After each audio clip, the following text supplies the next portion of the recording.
Yeah.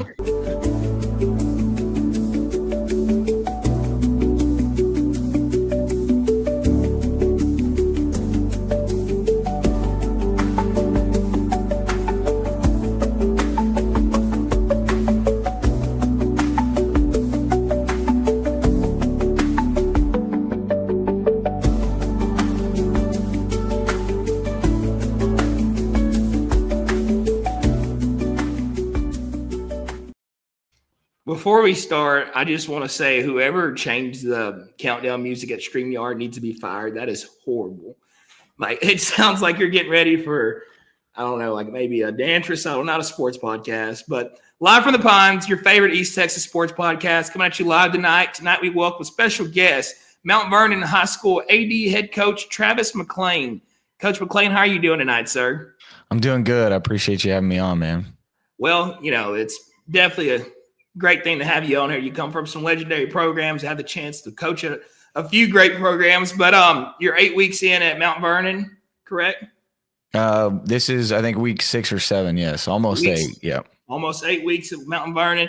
How are things going at Mount Vernon right now? What's it looking like? Man, they're going great.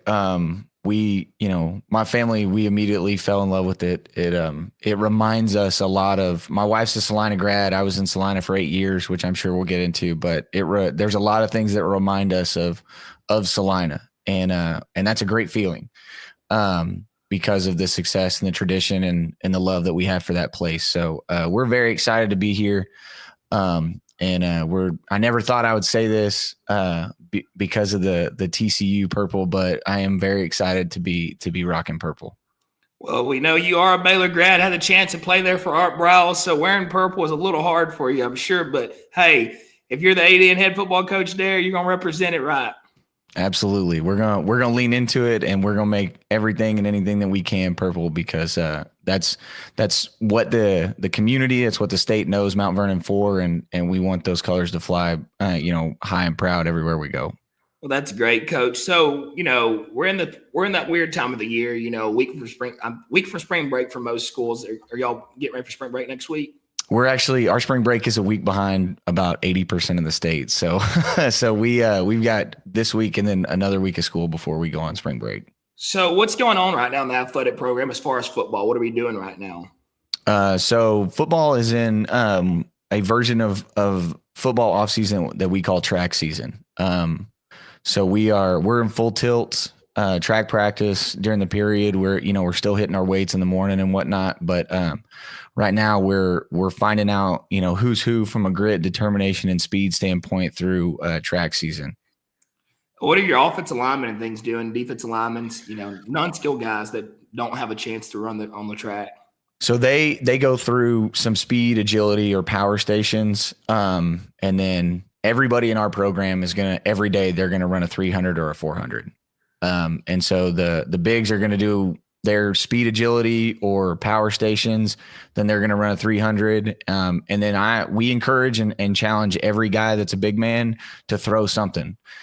Because, I've told them the track is every assignment and an event is fluid, and one guy that, doesn't make the cut for JV, the first track meet, doesn't mean that he can't be thrown for varsity by the time we get to district. So they're all pushed and encouraged to step out there and find a way to get better, so they have the opportunity to go compete. Because to me, that's what track's all about. One of the guys that runs the podcast for us, he's a freshman at San Angelo, and like what you just said, he started the baseball season off, baseball kid, plays baseball there. He started the season off on JV, and he was like, round 4, I was hitting 2-hole. And I was like, that shows you how far you can go in one season, how much you can grow, getting reps, getting the reps that you don't get on the varsity level, obviously as like your track guys and everything. And then, down the road, you're contributing to a playoff run hitting 2-hole.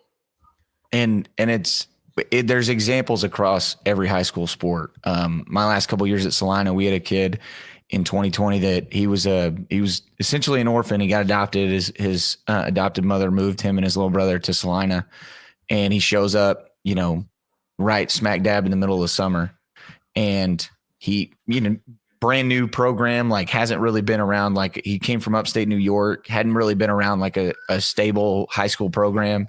So he's behind trying to learn plays, trying to learn all of those things. And he's spending a lot of the beginning of the season trying to focus on those things. And then, by the time we get to week 7, he's rotating in at varsity running back. And by the time we get to the 4th round that year, he's our leading rusher. He starts and plays almost every snap, and we had the confidence in him to hand him the ball 25, 30 times a game. And it was because he showed up every day, put his head down, and he worked as hard as he could.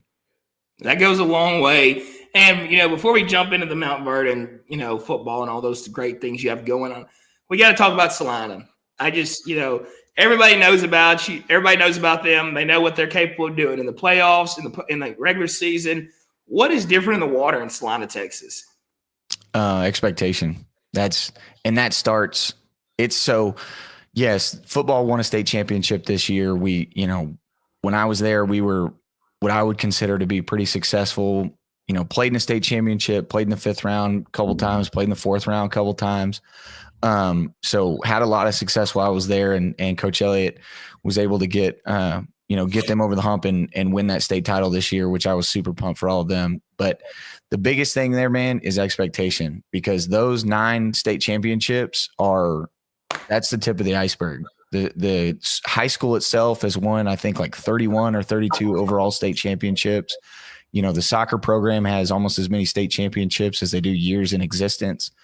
And it's because of the expectation. That expectation starts at home, and it's carried through, those pre-athletic days with 6th graders where they learn how to huddle up, they learn how to run track, they learn how, what's expectation and structure for basketball practice. They learn all those things.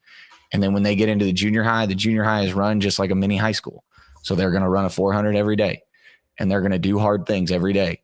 And those kids they're entrenched with high expectations, and they're crushed if they don't meet them. And they don't meet them sometimes, and that's okay. But with the expectation being set 24/7 in their life, they have a much higher chance of reaching those expectations and accomplishing those goals, because it's not a surprise. So do you think a lot of parents would say you're putting too much on my kid at a young age? And I agree 100% with what you're doing. You got to build structure. You started at a young age. Once they get to the high school level, it's basically repetition then. So how do y'all balance that out? Mom and dad complaining, well, Charlie's running too much. Charlie's lifting too much. He's too young to be doing these things. How are y'all going around and, beating these battles? Because, it's not the kid wants to do it. Once you buy into something and you see that it works, it's basically something you want to be a part of. So for me, we're always, as a staff, we're always going to be extremely aware of what a kid is capable of physically. If they're getting worn down, one of my biggest things that I try and impress upon any of our athletes is communication. You have to take ownership. I think, teachers call it advocating for yourself, right? My wife uses that tagline. But you got to communicate, coach, this is hurting. Can we dial back on this? This is the problem. And as long as you're forthright in that communication, it makes it a lot easier for us to take care of you. The other part of that is this isn't for everybody, and that's okay. I don't think you're less of a person because this isn't for you. It's just, this is how we're going to do things. And if your ideals and expectations don't align with that, we part ways, and that's totally fine. But if you say that you want to be a part of this, and we have clear and explicit expectations, if you don't meet those, it makes it really hard for you to have any leg to stand on if you're unhappy with the outcome. Because the wins and losses, the snaps, the first downs, the home runs, all of those things are a byproduct. Are they great? They're awesome, man. Winning is great. I want to win every time a Mount Vernon team steps on the field. We should expect to win, and I expect us to. But that's not the point. And the point isn't for me to berate your kid and overload him and wear him down. The point is a goal was communicated, and we want to go reach that goal. And we've laid out a plan. This is what it takes to have the opportunity to reach those goals. I guarantee you nothing, but this is what it takes. And if you don't do what it takes, you from my perspective, it's really hard for me to justify changing or awarding anything when I know on the other side of the room, I got the vast majority and they're all in. They're drinking the Kool-Aid and plus some. So that's my approach. I don't want it to sound like like a control or, ego thing. Is this ain't my program. It's not my design. I am the athletic director. I'm the leader of the program, but I didn't come up with this formula. I spent 8 years in it and I know it works. And if it ain't broke, don't break it. So that's what Lil Wayne told me. That's a great way to go about it. It's all truth, no lies there. And I think if you get, one thing kids need, like I said earlier, is structure. And if, like you say, if it's working, it ain't broke, we ain't fixing it. And if it's worked other places and it's worked in the past, we're going to continue to use this model. And either you're going to buy into my model, or you're going to go find something else to do. And that's just how it has to be. You can't change what you have going that's working to benefit, half of it, less the majority of a team. If you're like, that's one thing I always take. I heard a coach say this. It was a kid that played college ball somewhere, and he was a stud athlete. Just a freak athlete, could do everything you needed him to do, but he was a cancer to the team. He was always negative. He didn't want to work hard. He didn't want to do everything that, everybody else was doing. And that coach made him pay for it. He made him sit there and watch them win without him. And it wasn't because the kid wasn't, qualified to be on the field. Like, yeah, you would love to start the kid, but he had to adapt to the culture of what the coach had going on. And once you realize that, we're still rolling without you, and if you don't get in line with what everybody else is doing and sync, basically, we don't need you. You're a cancer. When you get to the college level, no matter how good you are, if your attitude, if your work ethic, if all those things are not there, you won't make it. And I think that one of the biggest, misunderstandings is that, well, you're setting this up to build college athletes. And I'm not. What I'm setting this up to do, and what the goal of our program is to build great men and great women. And not everybody is going to go play college sports. And I'm very aware of that, and that's okay. But you know what they are going to have to do? They're going to have to graduate and move on and become productive members of society. And there's no skill that we're pushing that's not at the central focus of being a contributing member of society, being a successful employee, being a successful business owner, being a successful parent, or, significant other. All of those things are encompassed in high expectations. And that, as long as it's clearly communicated, I think it makes it really hard to buck the system. I'm not doing this because I'm trying to turn, little Timmy into a 4-star athlete. What I'm trying to do is put the tools and the structure and routine in place to where Timmy learns that it's okay to have high expectations and to go chase them. And the way that he's going to go chase those is through commitment to the process, dedication to the routine. So it doesn't matter what their life after high school, life after sports goals, aspirations are, what they end up being, because we're putting a foundation in place that is going to guarantee their success in whatever avenue they go. Man, Coach Absek, he's new head coach AD here at Lufkin, and he came on the podcast. And he said something that stuck out to me, and it was like his goal is to make sure every kid in the school is a part of something. And it doesn't have to be athletics. It can be band, it can be theater, it can be robotics, it can be FFA agriculture things. It can be anything. But the reason being behind it is one day when you walk across this stage, you're gonna have to commit to something to be a part of something. If it's marriage, if it's your workforce, whatever you choose, to do in your life, you have to commit to it and you have to be a part of it. And the way to do that is by building structure, by being a part of something at a young age. And I think that just sticks out so much, especially when you're 15, 16, 17 years old. You don't know half the things you think you do about life. But one thing a sport or extracurricular activity can do for you, curricular activity, is make you be a part of something, make you follow a schedule, make you work towards a goal, and have to be somewhere on time and do things a certain way. 100%. And they're called extracurricular for a reason. If everybody could do it, and if just being there during the class period during school was enough, then everybody would be undefeated and everybody would win a state everybody would have their chance to win a state championship. But that's not how it works. And that's why places like Surratt at Carthage and, Coach Elliott at Salina and Alito and, these places. That's why they win double-digit state championships. That's why they have double-digit state championship appearances, because it's not easy. And that extra is how it's measured. How much are you willing to do outside of the expectation? And the kids that take ownership of that, not every single one of them is going to be all state. Not every single one of them is going to go play in college, but every single one of them has set themselves up with a miles head start in life, because they understand that there is a process attached to expectations. And if I want to go reach those goals, then I have to commit myself to that process. How important is it to you, being new in Mount Vernon and hitting the ground running late, basically to some, getting involved with the youth? Because that's where it starts at.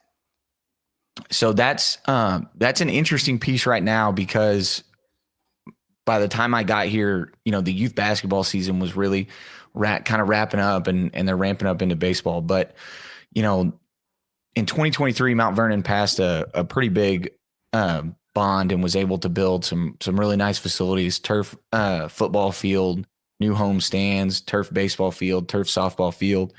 And one of the major things that I've tried to echo to as many people that will hear me is, I didn't vote on this. I wasn't a Mount Vernon Tiger when this was put on the docket, when it was up for vote. You guys did. And it didn't affect my taxes because I didn't live there. It affected yours. So it's, as much as it's ours, it's yours. And those guys, the expectation is I want them there. I still remember my early, my first few years at Salina, on Saturdays, when I wanted to take a break from game planning and breaking film down and grading stuff, I would step out and I would catch a quarter of the Pee Wee games that were going on our field to stretch my legs. And I was there. I was fortunate enough to be there long enough to see some of those kids on that 6th grade team find their way onto our varsity team those last few years I was there. And that's important, because not only were they on those same fields that they watched their heroes play on Friday night, but they were all wearing orange and white, and they were all playing for the Bobcats. And that's what's special about small towns, one-horse towns, true commitment to that environment, communities.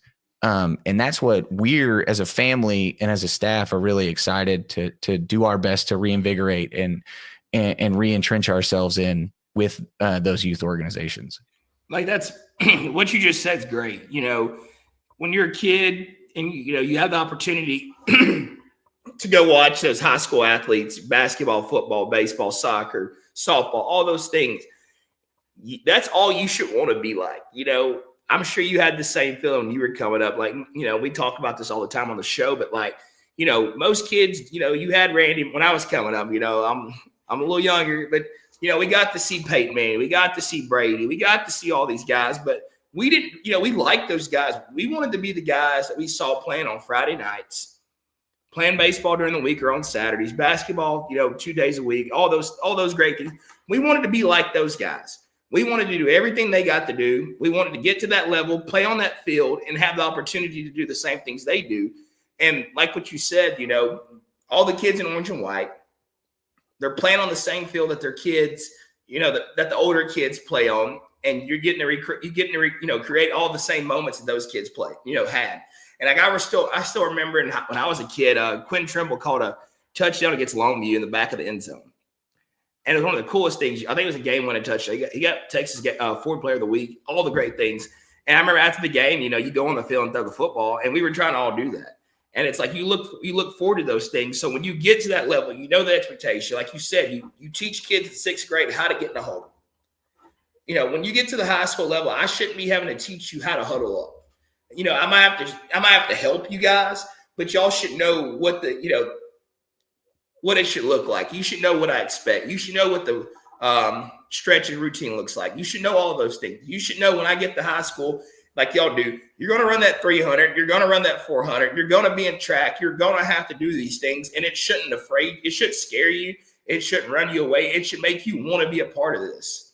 100%. And that's a big reason we do it, because the kids have an early a much earlier understanding of what they're committing themselves to. And what I tell our kids, almost every day the last 2 weeks is, yes, these are hard things. Track is hard. These workouts are hard. We're lifting heavy. But the second you think about, cutting a rep, cutting a set, taking a rep off, not running 100%, just understand that what's on the other side of hard things. The other side of hard things are great things. And you can't get there. You don't accidentally happen into a great thing. There's so much that goes into it. I saw a statistic that's a couple years old. So I'm sure I'm going to botch the current numbers. But a guy was talking about Steph Curry, and he said Steph Curry if you took the low ball average, Steph Curry has taken over 5 million 3-point shots in his career, practice, one-on-one. Here's his routine. Here's what he does. So in his NBA career, I think this was up to like 2019, he had taken like 5 million 3-point shots. Over 15,000 of them were in a game. So an infinitesimal fraction of his 3-point attempts were actually in competition. And that's what makes him great. So all of those hard things that you do give you the opportunity for that small fraction to be a great moment. That's facts. Whenever he has the ball in his hand, he shoots the ball behind three, no matter where he shoots from. Nobody's questioning it because he's probably practiced those shots. He's probably confident in those shots, and he's just a dog, and he didn't become a dog by not just doing all those things behind the scenes. He became a dog by being in the gym, being on the track. I'm sure he runs a lot. Basketball's a lot of conditioning. I'm sure, all the extra things look at LeBron. LeBron's like, what, 40? Look at all the things. Yeah. Look at all the things he's doing. He's just not waking up and doing these things at 40. Most guys at 40, are playing maybe a men's league or church league basketball league, and they're, jogging and walking up and down the court because that's all they got in the tank. That guy worked to become all the things he is. He just, success isn't just handed. You have to grind for it. You have to do things that are, you think unreachable, and like when you say cheating reps and cheating on the track and all that, you're not doing nothing but hurting. You're not just hurting yourself. You're hurting your team. You're putting your team in a bind. When it's 4th and 1 and we need one to, get the end zone to go play for that state championship game or to win that state championship game, all those things that you did, all the lifting heavy, all the running, it all comes into fact right there. It's time to, put all the hard work in and make it work right there. And that's what, kind of bringing it full circle. That's why track is so important, is because it's not, do I want to win? Of course I want to win. But Winsboro's got a kid that's a junior that runs a 10.5, Well, I don't know if we have one of those, right?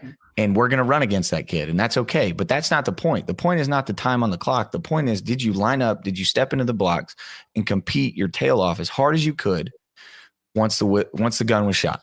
That's what's the point. And that's all that matters. Our kids are they're being indoctrinated into that mindset that if I'm going to wear purple and white when I step onto the field of battle, the competition, like I got to give it everything, because that's the standard is the standard. And that's not just what I expect for myself. That's not just what the coaches expect, but that's what's demanded for me to support my teammates. I can't be a great teammate if I'm not willing to do that. And I might lose, and that's okay. That's not the point. The point is that I stepped out there and I didn't bat an eye, and I gave it everything I had. That's it. So in Salina, you always see these hay bales around town come playoff time. Talk a little bit about that. So that definitely started long before I got there. But it has become a source of rallying, kind of a rallying cry. And Rex Glendenning, who is a longtime Salina guy, big real estate guy there, who has been a friend of the program for years, loves putting them out.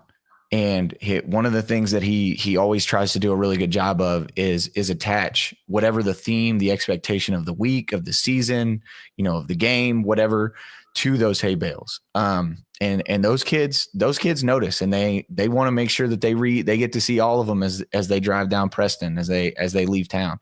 And he's always communicating especially a playoff game, what route are we taking to get there, right? Because he wants those hay bales to be seen. He doesn't want to waste them on this road if you guys are going to turn right. And it's just one of those cool things that, like, is it that big of a deal? No, but it is to the kids. They whether they talk about it or they don't, they notice. They sit up a little taller and they want to make sure that they read them. And that's just an affirmation to the team that this town is right behind you. This town has your back. And it's just that kind of that 1%, thing that's not really measured, that continues to pour into the program from a community standpoint, that keeps it driving in the same direction. Everything you just said right there was great. And, that was awesome. And, I want to incorporate some of those things in Lufkin, bring the tradition back, let these kids know we're behind when they're, when they run out that tunnel and they turn around and they look at the stands, I don't want it to just be mom and dad. I want it to be, oh, that's such and such. That's such and such. I want you got to have that feeling. Make these kids know that you care. Let them know that you're behind them, because I promise you, if these kids can tell that you're behind them, you're supporting them, they are going to make sure they show you why they care and they're thanking you for, you being there. They might not win every game, but they're going to give you 100% every time they line up, no matter what they're doing. If it's football, basketball, it doesn't matter. All those things matter. And as far as Mount Vernon, what are you going to do to incorporate, that winning tradition, the culture, getting the community involved and making everybody proud to be there to support you guys? Well, I think we kind of touched on it. I think it starts with the youth program.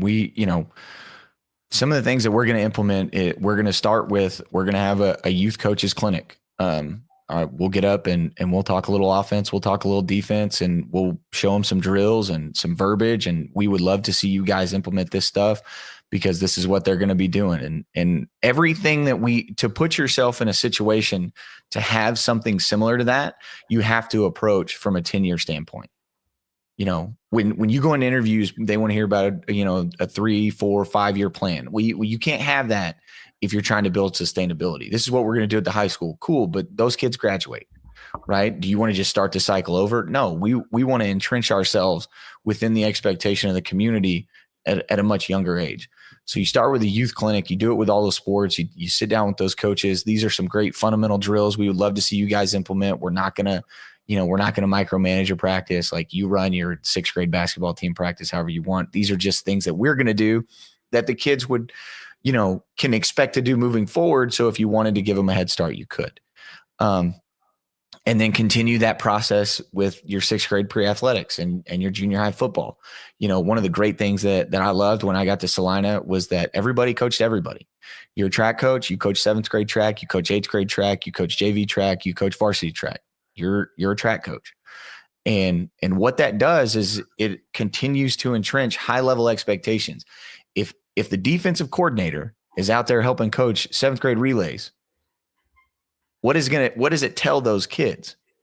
Well, that he's not just invested into calling defenses on Friday nights. He's invested into them as a 7th grader. He's not just worried about, like, I'll learn that kid's name when he is a freshman or a sophomore.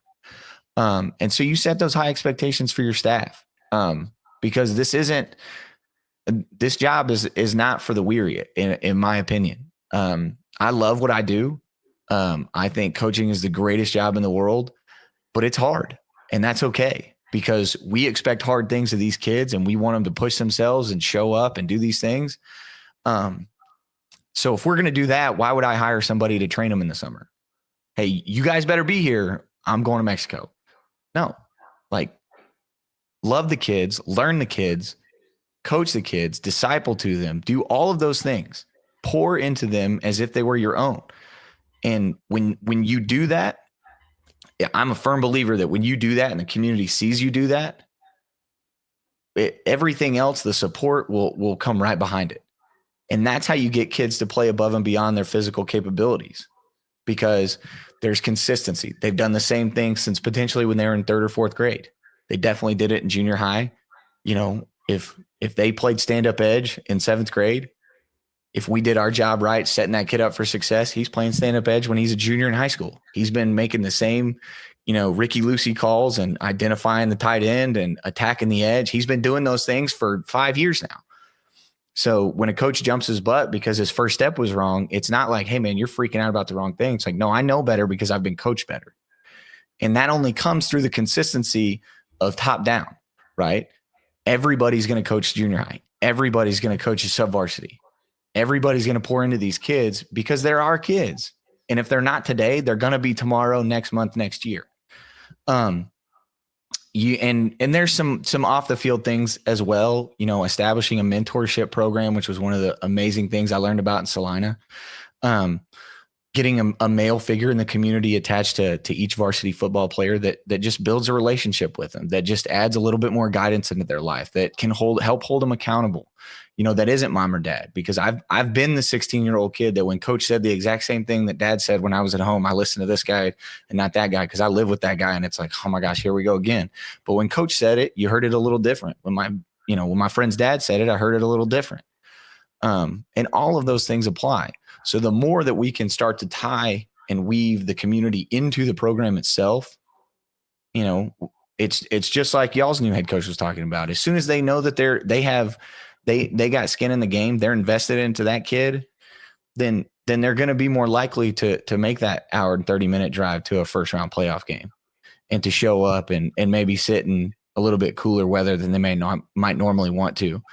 Just because they don't have a kid on the field that they're related to, that's their blood, but that's my mentee. So I need to be there for him. And hey, our head coach, his first week here, he was throwing soft toss to the softball team. And that's the great thing. When the community realizes that you're not just here for X's and O's, you're not just here for Friday nights. They're much more willing to support any endeavor that you try and take on. And that's a huge component of it. Like you hit the nail on the head right there. That was, that's basically how it needs to be. And like, I think it's cool. Like you said, it's Salina. Y'all had a mentorship program for the boys football team.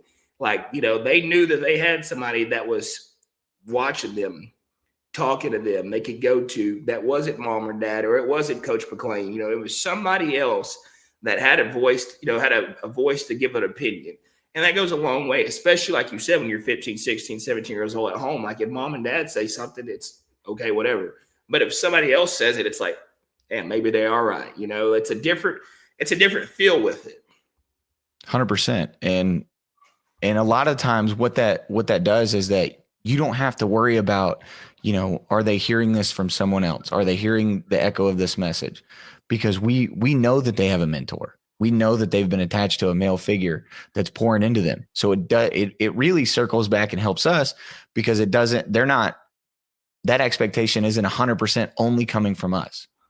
And if you've got a kid that may not have, a father figure in the household, or, in the close proximity from a family standpoint, well, now we've provided that outlet, and that person that once a week, every other week, can take them to dinner and check on them. How are you doing? What's going on?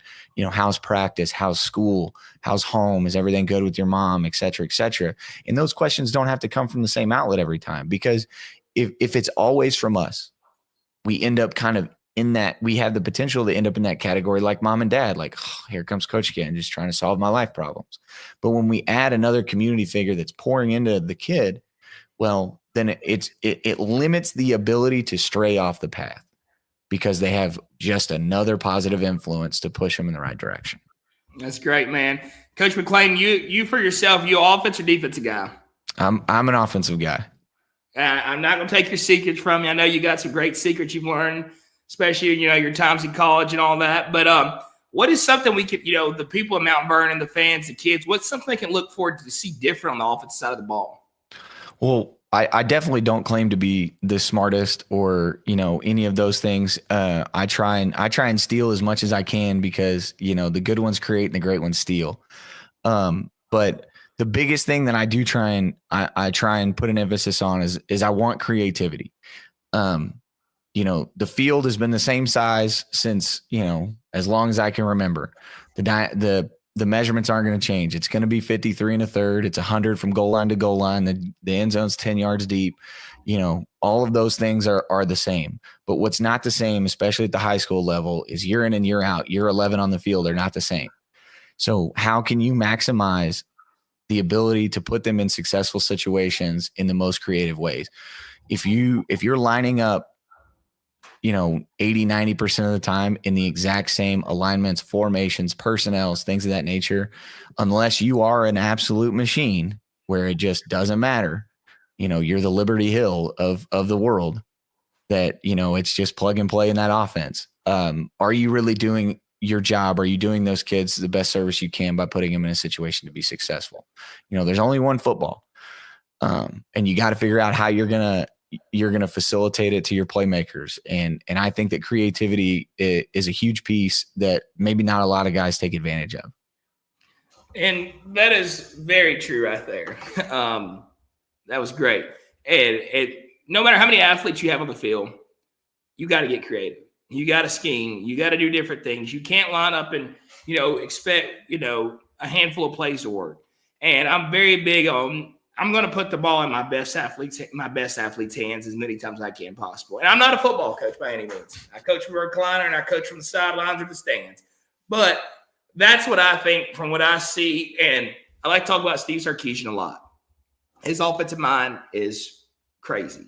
And some of the things he does is like, how does that work? And, it's like with the RPO game. The RPO game just blows my mind. How do you get a tight end to run a wheel route off the line of scrimmage into, twins on the right side and expect this guy to be there wide open on a quick pass without getting it picked off? And it's just like all the different things he does. Like, how do you have some of the best athletes in the country, and you don't see this guy lining up and, all right, we're going to run the ball to the right. We're just going to block right. Receivers, you just come off the ball. You just, hold your block a little bit. We're going to hand it off right here. It's somebody moving from this side. It's somebody moving from this side. It's somebody on the line pulling from this side. It's like you have to be creative, obviously, but you have to get out of the box and do things that, makes people move. You got to make the defense move, in my opinion. If the defense isn't moving, if you're lining up and you're not giving them no reason to move, what are you doing? Yeah, and I think that, from an offensive standpoint, there's three things that make defensive players uncomfortable: tempo, space, and motion, right? So which one are you going to play with? You can play with all three, you can play with two, you can play with one, but there's got to be a variation mixed in there. Are you going to play fast and force them to be simple? Okay. Or are you going to play wide and use every inch of the field, or are you going to move people around with motion and shifts and things of that nature and force them to be disciplined and communicate? And what you're seeing now is there's a couple variations where guys get really good at one aspect of that, or guys get really good at one and pretty good at another. But the high successful programs are the ones that have the ability to do all three. And I'm not going to sit here and say that, that's who we're going to be. Maybe it is, maybe it isn't. I don't know. Just wait and find out. Right, exactly. Just you'll have to buy a ticket Friday night and come watch. But I will say that it's always on the radar, and we have to make sure that you can't just implement it that way. Hey, we're going to play fast. You've got to be able to coach it in a way that the kid is confident, because it doesn't matter if I know it. It doesn't matter if I say it. If I'm not communicating it in a way that he understands, can go out there and execute at a high level over and over and over, then I'm not doing my job, and we need to reassess our approach. So that's why I say I don't know, because what are our kids going to understand the best? What are our coaches going to feel confident communicating the best? And once we find that marriage of those two things, that'll have a big stake in our identity and what we choose to do going forward. Coach McClain, as far as you yourself, what do you feel about two-sport athletes in the high school level? It has to be. Jim Schlossnagle, I believe, is the head baseball coach at the University of Texas, was quoted 2 years ago saying, "We don't recruit just baseball players. If they're not multi-sport athletes, it's really hard for them to get on our radar." And there's a study put out almost annually when the NFL draft comes out, right? How many of the 234 NFL draft picks, what percentage were multi-sport athletes? And there's a reason. When I'm listening to former NBA All-Stars that coach or run AAU franchise programs, teams talk about you have to take time off. Like you can't, just because you do the same thing over and over and over, that's where fatigue, that's why engines break down, because those pieces do the same thing, countless times throughout the life of that engine. And eventually wear and tear comes into play. But when you change the athletic movement and you move from a rotational plane to a linear plane from one sport to the next, right? You're changing direction or you're straightforward. Your body heals, grows, and gets stronger in ways that it normally wouldn't if you just continued to do that one thing. And that's a big piece. The other part of it is that, you only get to be 15 years old for 1 year. You only get to be 16 years old for 1 year. So if you spend every single year of your childhood doing the exact same thing over and over, it takes a really special individual not to get burnt out. So we want to help them athletically by challenging them with different environments of competition, but also we want to protect what they love, and what most kids declare to love when they're in athletics is a sport. So if we can help protect the love of that by diversifying what their daily challenges athletically, competitively, I think that's almost mandatory. So Mount Vernon as itself in your program you run, how do you go about, baseball kids, basketball kids that want to play football? How do you make sure they're still involved with football, but making sure they're still involved with their other sports? Well, biggest thing is communication. I'm not a huge right, wrong, or indifferent. I'm not a huge like spring football guy. We're 3A. We don't do, structure formal spring football, but skills and drills that the UIL has allowed since COVID play a huge factor. But I don't ever want the feeling to be that, football outweighs, sport B, sport C, sport D, whatever. So we're just going to communicate and we're going to find the best way possible. Perfect example. We have a track meet tomorrow. Our baseball team has a baseball tournament. I talked to the head baseball coach. He said, I'll meet you there. They play at 11. Track meet starts at 3. He's going to drive the whole team up there, drop the kids off that are running in something, and head back to Mount Vernon. It's that simple, And if we have a situation to where the baseball team plays at the exact same time that a track meet runs, well, cool. Baseball takes precedent. That's fine because there's a conflict. But we're not going to sit here and say, oh, I can't do this because I'm doing that also in the morning. Right. There's 24 hours in a day. Sun stays up for about 17 hours. You playing baseball for an hour and 45 minutes doesn't eliminate the rest of the Sunday of the sunrise. So let's communicate. Let's get uncomfortable. Let's not just do the way things have always been done. And I think that's it. As long as the coaching staff communicate and share the same vision and expectation, it's really easy for the kids to buy in because they're not hearing conflicting messages. Well, you pretty much summed that up pretty quick. As far as your other coaches that coach, football, that coach, another sport, but they also coach football, how do you incorporate them to make sure they're still in football and still at their secondary sport? Well, not secondary sport. I guess you don't really have a secondary sport at whatever other sport you coach. Yeah, whatever starts, that coach is going to finish that before they move on to their second sport. So if they're a football coach and we're making a playoff run, that's going to take precedent over, starting that basketball season. And if that basketball season makes a run and they happen to be a baseball coach, well, finishing that basketball season, that playoff run is going to take precedent over making that first week of baseball. And I just feel that sends the message that kids need to hear. You finish what you start. Because if the third assistant basketball coach went, hey, I'm not going to be, at this third round playoff game because we got a baseball scrimmage, does that send to the kid?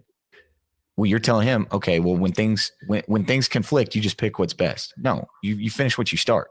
And even if you're a baseball guy and you just happen to be a JV basketball coach that's helping, we're still in the playoffs, et cetera, doesn't matter. You finish what you start, set the example, give the kids the right example and the right message to echo, because they're going to be a product of the environment we create, and they're going to walk the path that we mow down for them.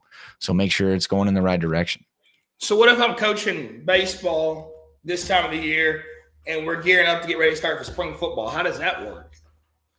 Like I said, I mean, if it's spring football, we'll handle that. If you're a baseball coach, finish baseball, right? And if there's a situation where it doesn't overlap, then absolutely be there. But the primary takes primary. And I'm not going to tell an assistant coach. I'm definitely not going to tell a head coach, hey, you need to postpone or shorten that practice because I need you to come to spring football. It's not football season. Is this important? Sure, it's important. Is it the most important? Absolutely not. Finish the season that you're in, finish what you start, and when we get to that point, jump in and pick up where you left off, and we'll keep rolling. Yeah, and I agree with you on those things. And I also agree that, like what you said, there's, what Jim Schlossnagle said, kids need to play two sports. I hate to hear when parents are like, well, my kid's, he's 12 years old, and he's a starting shortstop for such and such his team, and, he has a chance to go play here. No, he doesn't. You don't know that. He's 12. Little Johnny, that is 5'2", has a chance to hit a growth spurt. Charlie, that's 5'5", might be 6'2" by the time we get to sophomore year. You can't say those things. You need to give your kid every chance, every opportunity to be the best. If it's baseball, football, basketball, who knows? This is what I hate the most. I hate when basketball kids, strictly say, well, I'm a basketball player. Do people not realize how hard it is to play college basketball? It's extremely hard. Do you not know how? If you're under 6'4", I mean, it's 1,000 times harder.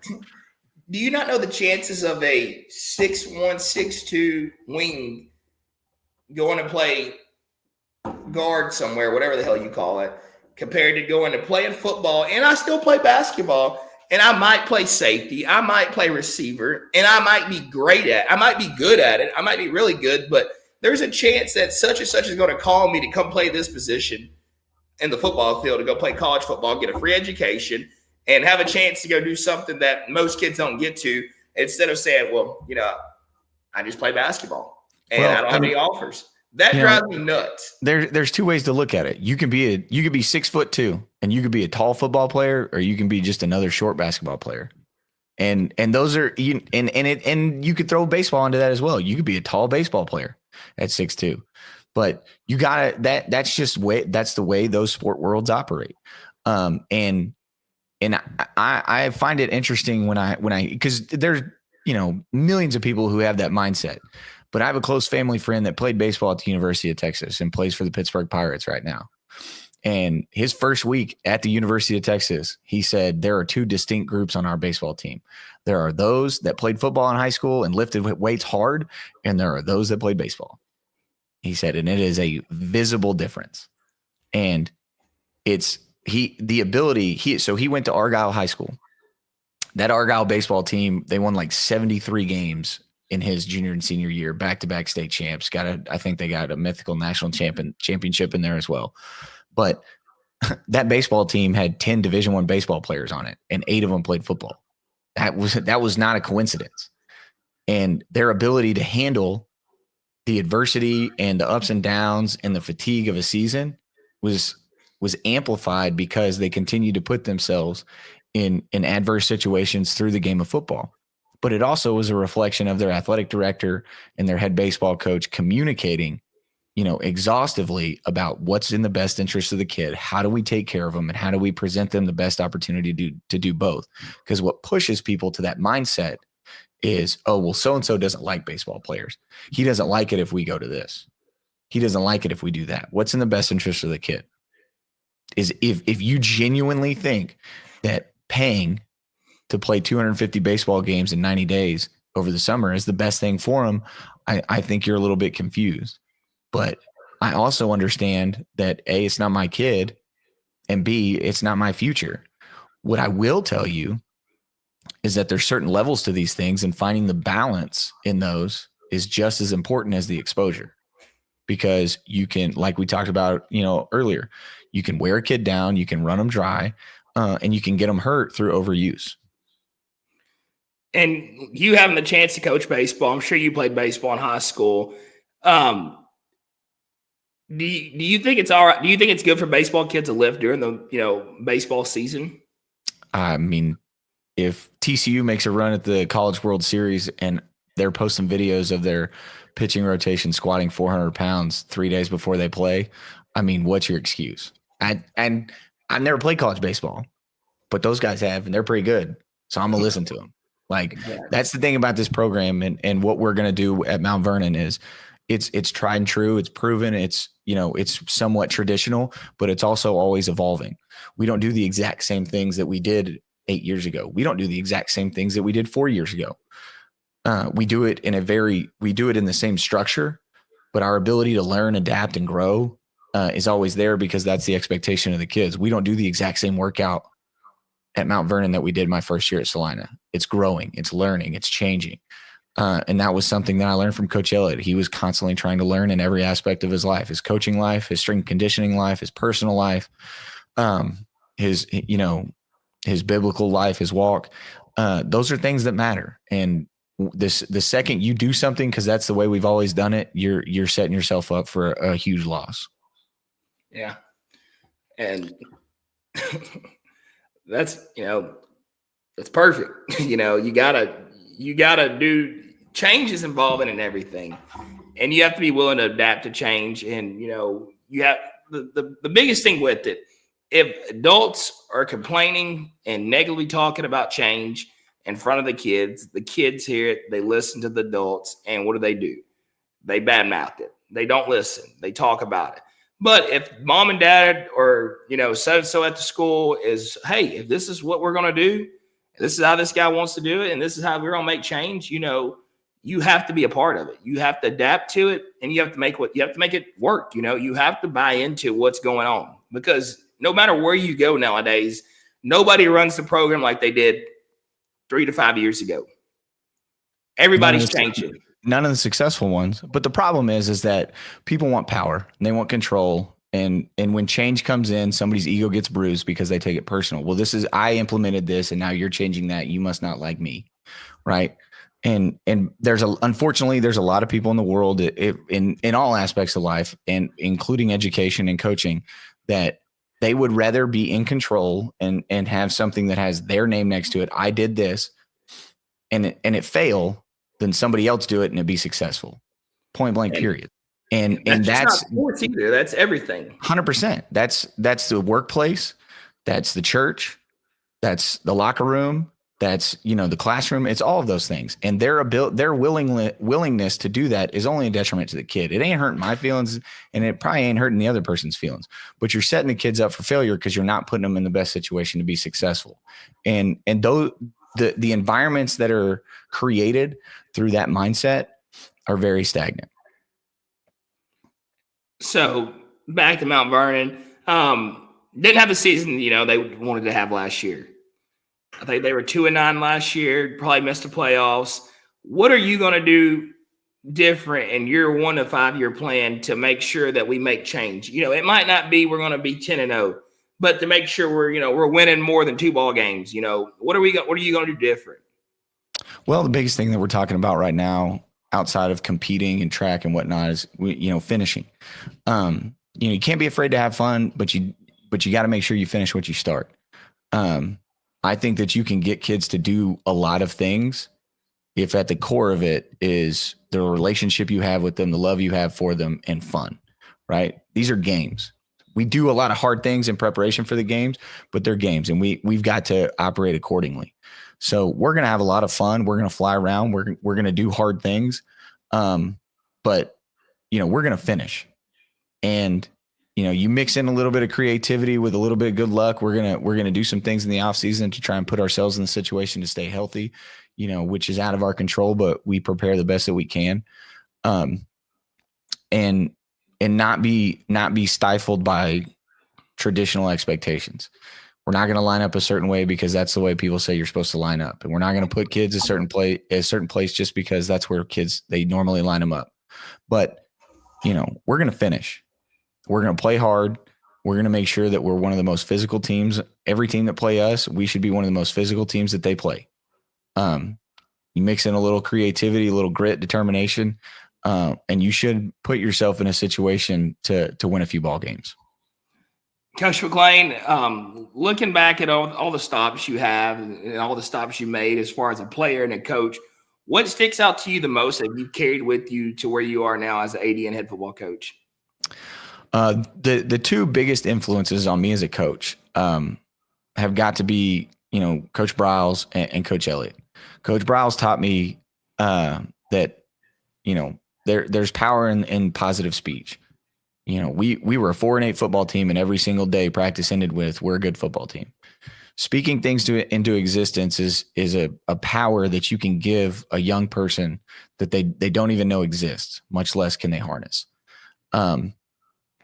And from Coach Elliott's standpoint, it's, to being a servant leader and that's not just as the AD, that building a staff of servant leaders has got to be priority one if you're going to build a sustainable and a successful program, because you can't be afraid to wreck the stalls. That's what he used to tell us.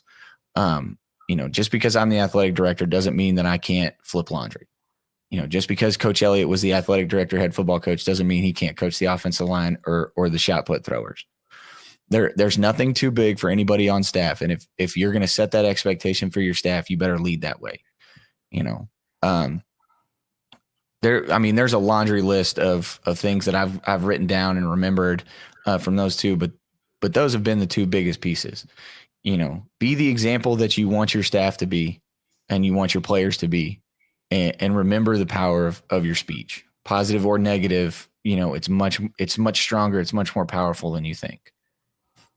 Well, Coach McClain, I thank you for taking the time tonight to come on live from the Pines and give all those positive words you did. And we wish nothing but the best in Mount Vernon this year in all sports. I think they hired a great one. I think you're doing a great job, changing the culture and, getting kids involved and making kids believe and want to be there. And that's what it takes to succeed and run a successful program.